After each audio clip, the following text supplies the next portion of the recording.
تحية طيبة لكم، أهلا بكم من جديد. بخصوص نايف أجرد، كشف الدولي المغربي نايف أجرد عن التفاصيل الجديدة بشأن إمكانية عودته إلى صفوف ريال سوسيداد الإسباني خلال فترة الانتقال الصيفية الحالية، موضحا حقيقة ما جرى في الأيام الأخيرة، خاصة ما يتعلق بالفحص الطبي وبرنامج عودته إلى المنافسة. من جانب آخر، قال أجرد في رسالة نشر عبر حسابات: أود التقديم بعد التوضيحات بخصوص ما حدث خلال الأيام الأخيرة.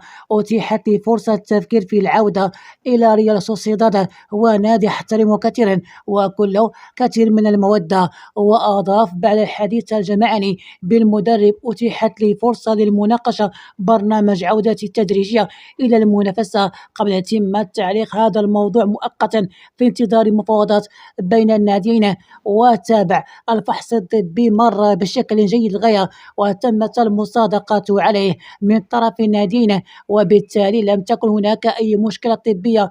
النقطة الوحيدة التي كانت محل نقاش تتعلق بالبرنامج العودة التدريجية، هو أمر ضروري حتى أستعيد كامل إمكانيتي في أفضل الظروف في الوقت الذي كان فيه المدرب يرغب في اعتمادي علي بشكل فوري، وأنا أحترم موقفه بشكل كامل. وأوضح المدافع الأولمبيك مارسيليا: الأمر لا يتعلق بنزوة أو بعدم احترام ريال سوسيداد أو لأي شخص كان، وإنما هو ببساطة قرار مسؤول يهدف للحفاظ على سلامة جسدي وتمكيني من خوض موسم كامل، هو ما يتمناه الجميع. قدم الدولي المغربي عبد الله وزان مستوى كبير بعدما سجل هدفا رائعا بقميص أياكس أمستردام أمام هيرنيفين في المباراة التي انتهت بتعادل 2-2 في منافسات الدوري الهولندي. وخطف وزان الأنظار في هذه المباراة مقدما واحدة من أبرز لحظاته منذ بداية الموسم، بعدما هز شباك هيرنيفين عند الدقيقة 33 من الشوط الأول إثر توصله بتمريرة من زميل إنريك على مشارف منطقة الجزاء، قبل أن يطلق تسديدة قوية من مسافة متوسطة استقرت في الزاوية العليا، تاركة حارس الفريق الضيف عاجز عن التصدي لها. ويعد هذا الهدف الأول لعبد الله وزانة في البطولة الدوري الهولندي في وقت حصل فيه اللاعب المغربي على فرصة المشاركة أساسيا أمام هيرنيفين، بعدما اكتفى في المباراة السابقة بخوض الدقائق 18 الأخيرة. ورغم الهدف الرائع الذي ساهم في تعزيز تقدم أياكس، فإن الفريق لم يتمكن من الحفاظ على أفضليته خلال الشوط الثاني، بعدما نجح هيرنيفين في تسجيل هدفين لتنتهي المواجهة بالتعادل وتقاسم الفريقين نقاط المباراة.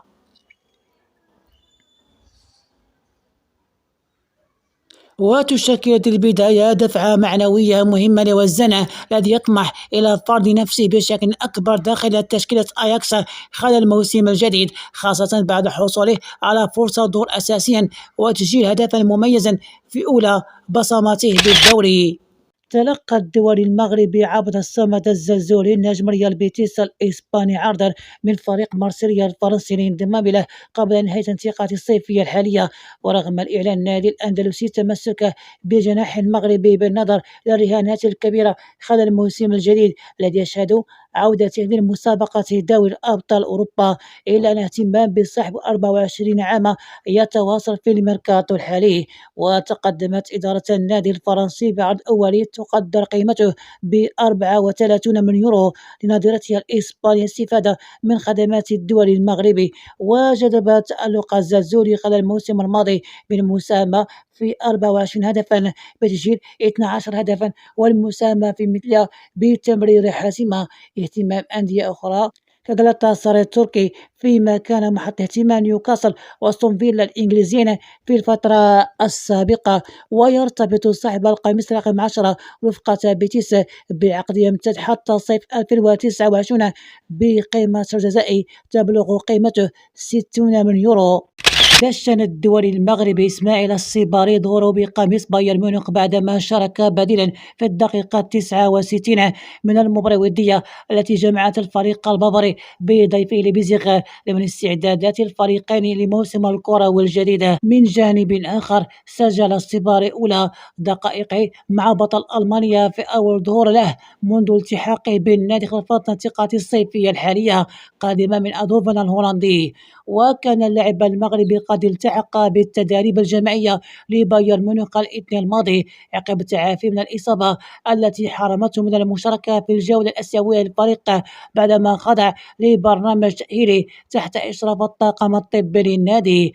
وبعد استعادة جاهزيته البدنية حصل الصباح على فرصة الظهور للمرة الأولى مع فريق جديد في انتظار أن يواصل العمل لفرض نفسه ضمن الخيارات الطاقم التقني لبايرن ميونخ مع انطلاق منافسات الموسم الجديد.